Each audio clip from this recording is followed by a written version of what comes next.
mai suna Mimbari da kun san shi a duk gari. Maza mata duk ku zo ku kalli shirin Mimbari. To barkanmu da dawowa daga wata rabin lokaci yan uwa masu kallonmu da saurare.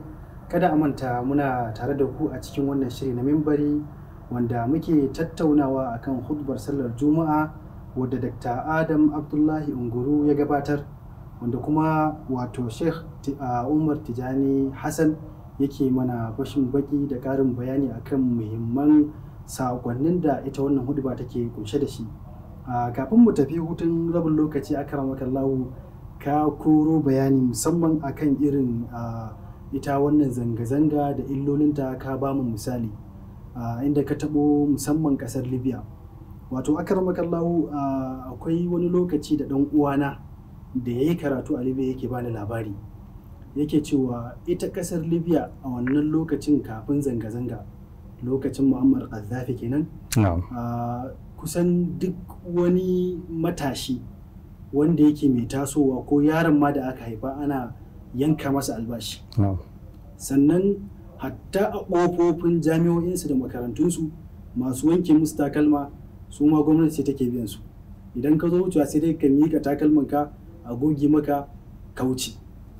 To yau an waye gari ƙasar ta zamanto ta lalace, ta ruguje, babu ita, wanda dalilin hakan ko kuma dalilin da ya haifar da wannan matsalar ita ce zanga-zanga, wanda a yau kusan za mu iya cewa Libya bata zamanto kalubale ga 'yan kasar ta ba kadai, ta zamanto kalubale hatta ga wato sassan yankin kasashen Afirka, tunda hatta nan Najeriya ana maganar cewa ana samun shigo da makamai, wasu miyagun makamai ana yau wato safarar su ne daga irin wannan yankunan da kuma wayannan kasashe. Hakikanin gaskiya ita zanga-zanga tana tattare da illoli masu yawa, kuma babban dalilin da yake haifar da haka shine wato bijirewa koyarwa da kuma wato faɗakarwa ta addini. Akramakallahu me za ka ƙara? Na ga kamar akwai abubuwan da kake so ka ƙara kafin mu tafi zuwa ga wata gaba. To, kaga da ka kawo misalin Libya. Libya tana ɗaya daga cikin ƙasashe a Afirka masu ƙarfin tattalin arziki. Kamar yadda ka faɗa, 'yan ƙasar sun daɗe suna more rayuwarsu ba tare da samun matsala ba. To menene ya janyo, za mu kalli me ya janyo zanga-zanga ta haifar musu da wannan matsalas? Abu ne guda ɗaya, shine Allah ya musu ni'ima ba su ganta ba, suka kafirce mata. Allah ya buga mana misali irin yadda sunnar Ubangiji take zuwa akan irin wannan yanayin. Allah ya ba ce mana wa daraballahu mathalan qaryatan kanat aminatan mutma'inna. Malamai suka ce ai sune Makka, alƙarya ce wacce take a cikin aminci da nutsuwa, fa kafarat bi an'amillah, sai ta kafirce wa ni'imomi na Allah subhanahu wata'ala, wanda ni'imomi na Allah da yawa akwai a ciki. Shine na farko, Allah ya sa baladan aminan, awalam yarau anna ja'alna haraman aminan wa yatakhaffafu an-nasu min hawlihim. Allah ya sa maka ta zamanto gari da yake ba ma a shiga a zubar da jini, Allah ya hana, amma a gefen garin babu abin da baya faruwa na kwaci. Amma me ya janyo? Allah ya ce fa kafarat bi an'amillah, aka kafirce wa ni'imomin Allah. Allah ya ce fa azaqaha Allahu libasal ju'i wal khawfi bima kanu yasna'un. Ubangiji sai ɗanɗana musu raɗaɗi na yunwa, ya ɗanɗana musu raɗaɗi na tsoro saboda abin da suka kasance suna aikatawa. To irin wannan shine kafircewa ni'ima. Kamar yadda na faɗa, aƙallu mutum zai iya ganin cewa to wace ni'ima ce mu muke ciki a Najeriya. Ni'imomin da muke ciki a Najeriya suna da yawa.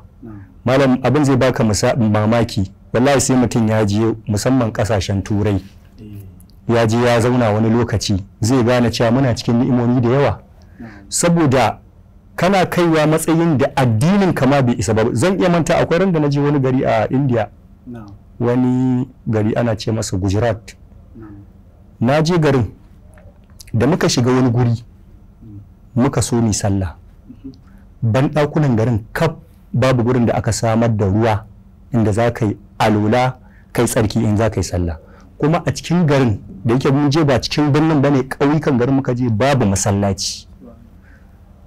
muka rasa yadda rami da muka zo muka ce za mu yi sallah kawai sai muka dinga ganin ana fitowa daga gidaje mata da 'ya'yansu da me kawai sai muka ga ana cika ba ma jin yaran da suke yi sai kawai muka ga wasu sun zo a fusace suna kallon mu to ka san kuma indiya gari ne da suke addinin buzanci maguzawa ne shi ya fi ci a wancan garin musamman suna bauta wa shanu suna bauta wa gumaka sai muka irin sun ɗau zafi kamar irin a Najeriya ne yanzu ka zo cikin masallaci ka ce za ka tawo da gunkinka ka ajiye ka yi sallah kaga sai inda karfin mu ya kare to haka muka fahimci sun shigo sai inda karfin su ya kare sai muka yi sauri shi wanda ya raka mu da yake shi dan ƙasa ne sai idan ga ba su haƙuri yana nuna ai ba mu san tsarin ba me da muka fito yake ce ai sun dan ji ba daɗi ne amma na waya musu da kai ya tattara mu muka fito da garin abin da yake nuna ma anan shine kaga kenan Allah bai kaga kenan ashe mun yanzu da zama ne kai ka wannan gurin da sai dai ka dinga yin sallah a ɗaki ba kai ba jami'i sannan kuma baka isa ka ce za ka dinga fitowa kana samun wasu nishaɗat wasu activities na musulunci da za ka ƙara samun jin daɗi a ranka ba kaga an fitine ka akan addininka to mu fa muna daga cikin ƙasashe na duniya da muke da 'yanci cikakke akan addininmu malami zai fito ya faɗi abin da yake so akan addininsa wasu malaman ma wanda suke munharifun wanda suka kauce hanya su zagi ma wanda suke so su zaga su zagi sahabbai su zagi me amma haka zaka ga an kyale su a cikin ƙasa irin tamu Najeriya to me yake nuna ma wannan kaga yanci ne aka ba mu sakakken yanci da muke da shi wannan ni'ima ce duk da ni'ima ce amma wasu tana zama musu ni'ima tana zama musu matsala amma ni'ima ce to amma me yake janyowa idan muka bijirewa dukkanin wannan ni'imomin sai muka ce za mu abin mu ba tare da mun ji me Allah ya ce da manzo Allah ba abin da zai samu Libya shi zai zo same mu mun bude wa kanmu kofar bala'i da fitintunu wanda kuma ba za mu san yaushe ba za mu iya rufe kofar ba to malam in taka maka kasuwanci ai nan da ba da dadewa ba covid-19 ta shigo sai da aka rufe kasuwanni akalla misali kenan aka rufe kasuwanni aka rufe masallatai aka rufe majalis na karatuttuka da malamai suke yi aka ce kowa ya zauna a gida ko kana so ko baka so ko kana so ko baka so malam musiba ce wannan da ta addabi duniya kasashen ma da suka fi mu karfin tattalin arziki to mu kuma Najeriya da muke ma da raunin tattalin arziki ta zo ta same mu wani ne bai fita daga hayyacinsa ba har yanzu ina tabbatar ma cewa har yanzu ba a dawo daidai ba to ina kuma ga maganar ka je ka yi zanga-zanga a zo a cire muku shugaban kasa a zo a shigo a fara ɗiban man ƙasar ku musamman ku 'yan arewa dama ku abin zai fi shafa ku musulmai ne kuma kasuwan musulunci a wajen arnan nan ba so suke ta ci ba so suke kullum ta zamanto ba a yin wannan kasuwar da dukkanin abin da suke bukata kamar yadda annabi sun yake cewa bada al-islamu ghariban wa sayaudu ghariban abin da muke ciki kenan yanzu to idan har hakan ta faru ina muke ganin za mu iya samun mafita shi sa manzo Allah sallallahu alaihi ya gaskiya a cikin hadisin Salmatul Ja'fi hadisin Wa'il bin Hajar yake cewa wata rana Salmatul Ja'fi ya tambayi Annabi sallallahu alaihi wasallam cewa Rasulullah ya kake gani idan muka samu kanmu a wata al'umma wasu sarakai wanda su za su dinga tambayan mu hakkin su da yake kanmu ma'ana kamar yanzu da yake faruwa kaga gwamnati ba ta kyalewa haraji kullum a ce ina kudin haraji kullum duk hakkin gwamnati ba ta bari sai dai ma an ta ga dama yau ta kara gobe ta ce ta bar shi wata kaza amma dai ba ta sakaci da nata hakkin amma kuma na mutane tubu sai suka ce ya rasulullah mu kuma ba sa ba mu namu hakkin sai manzo Allah sallallahu alaihi yake cewa isma'u wa ati'u ku dai kawai in kuka samu irin kanku anan ku ji kuma ku bi fa inna ma alaihim ma humilu wa alaikum ma humiltum nauyin da aka dora musu yana nan a kansu sannan kuma nauyin da aka dora muku yana nan a kanku to masu kallon mu da sauraron mu malam yana ta koro bayani kuna iya kiran mu a lambobin wayar mu da ke bayyana a jikin talabijin ɗinku domin neman ƙarin bayani ko kuma tofa albarkacin baki akramakallahu ka ɗauko bayani gashi ka yi mana nuni akan cewa ga abin da annabi sallallahu alaihi wasallam yake yin nuni a gare shi wato kamewa da kuma nisantar fito na fito da shugaba, ma'ana ku yi biyayya kuma ku sauke nauyin da yake kanku, ko kuma ku bar wa Allah naku haƙƙin. Idan Allah ya ga dama ya mayar muku ko kuma ya yi musu uquba da abin da suka aikata a gobe kiyama.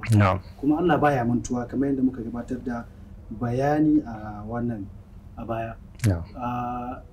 Kusan abin da nake fahimta a cikin wato jawabinka, wato kusan idan dai ya zama da cewa an bijire wa ni'imomin Allah sakamakon abin da zai biyo baya fitintunu ne, to mutum yana cikin wahalhalu, watakila zai ce to shi yana cikin wahalhalu, watakila yana da wasu ni'imomi da Allah ya masa, ya kamata ya gode wa Allah da wa'annan ni'imomin. Wato ita ni'ima da Allah subhanahu wa ta'ala ya wa mutum, babbar hanyar da ake gode wa Allah a kanta shine amfani da wannan ni'imar wajen gode wa Allah. Allah ya baka lafiya, to ka bauta masa da wannan lafiyar, ka tashi ka nemi arziki da wannan lafiyar. Idan za ka nemi arzikin ka nemi halal da wannan lafiyar, sannan kuma ka nemi ilimi da zai fitar da kai daga jahilci domin ka bauta wa Allah akan hanya ingantacciya.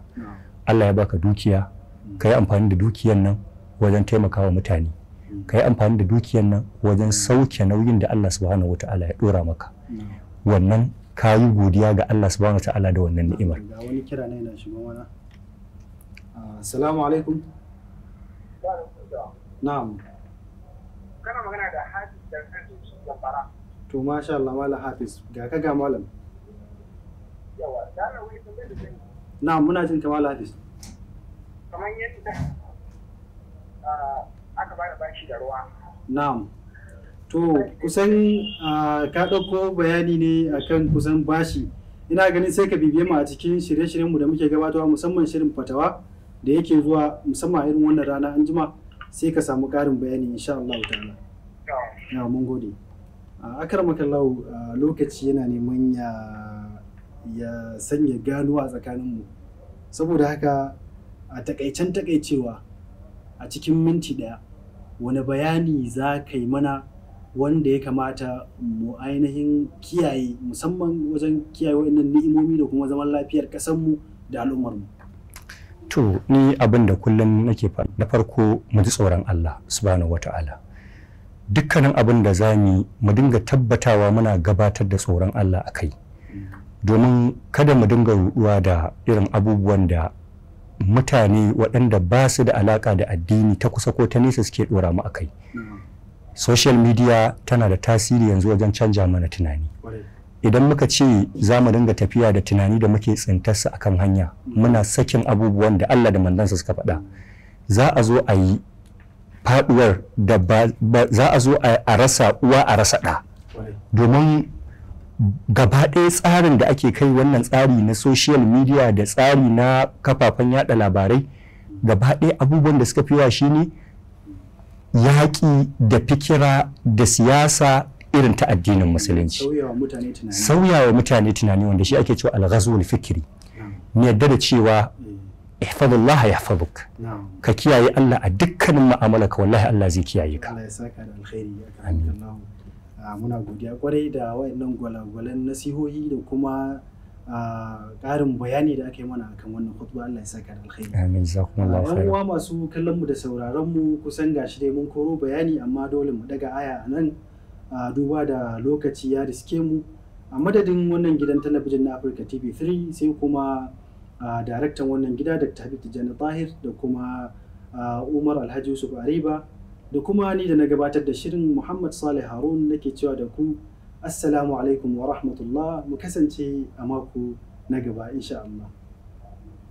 Maza mata duk ku zo ku kalli shirin Mimbari. Na kwance ka farka ka daina barci ka matso ka ji, kai mai tafiya tsaya ka kalla da ido ka ji. A yau ga TV3 da namu shirin Mimbari. Maza mata duk ku zo ku kalli shirin Mimbari.